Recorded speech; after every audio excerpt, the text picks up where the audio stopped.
Hey, church, I hope we're all having a great time with our chronological Bible reading plan. We're going to finish the book of Exodus this week. Okay, so after the Exodus from Egypt, God shows his people how to draw near to him, how to walk with him. We want to see two big themes here. First, watch what happens when Moses asks God, please show me your glory. Previously, Moses had asked God his name, and now he says he actually wants to see God. And God says, well, I will pass by you and let you see my back. And then what does God say? Of all the things he could have said, he said, I will make all my goodness pass before you and will proclaim before you my name, Yahweh, and I will be gracious to whom I will be gracious and will show mercy on whom I will show mercy. But he said, you cannot see my face, for man shall not see me and live. So if we want to see God, the message is, even if we want to see God's back, we have to leave judgment to God. He will decide. We want so much to be the judges of good and evil. Adam and Eve in the Garden of Eden, they decided they wanted the knowledge of good and evil.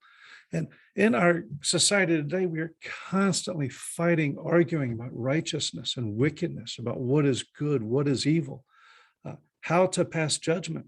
Even in our entertainment, we cannot get enough shows and movies about law and order, about passing judgment on the bad guys. So we want to understand two big messages here. First, leaving judgment to God. He says there will be consequences for sin to the third, fourth generation.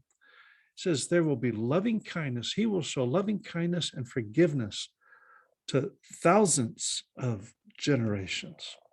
So we leave judgment to God. He will decide. He will show mercy. And then watch how God teaches them to draw near to him. These instructions for building the tabernacle were very unusual. All other religions, at least at the time, they had images, they had idols, and you would approach the idol in the temple and burn incense and such.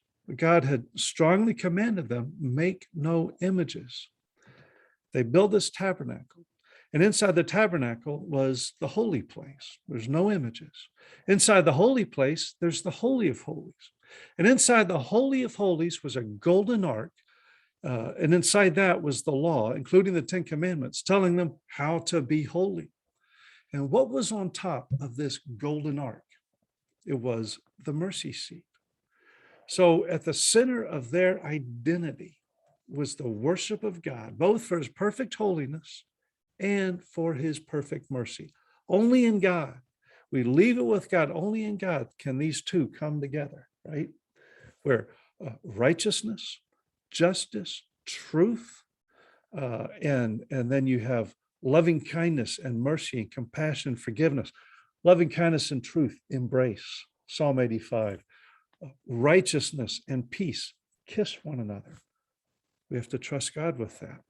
So they were to put this tabernacle literally at the center of their nation and figuratively at the center of their identity as God's people. The exaltation of God's holiness and his mercy. Now, to walk with God in this way, it takes a lot of work. We'll see later in Leviticus, we have to be very diligent in guarding our relationship with God by dealing with our own sins. Just like a husband and wife have to work hard to guard their marriage, to build a strong home. And inside that home will be a special place made of solid rock where they can keep a fire burning, keep their love alive so it can warm the home. In similar fashion, we have to work hard to maintain a healthy relationship with God. It's a struggle to trust him, bring our sacrifices of praise before him. We're striving to believe his promises. Remember, the name Israel literally means strives with God. So let's keep striving and asking him to renew and transform our minds with his word. Amen. Okay, I hope to see you all on Sunday.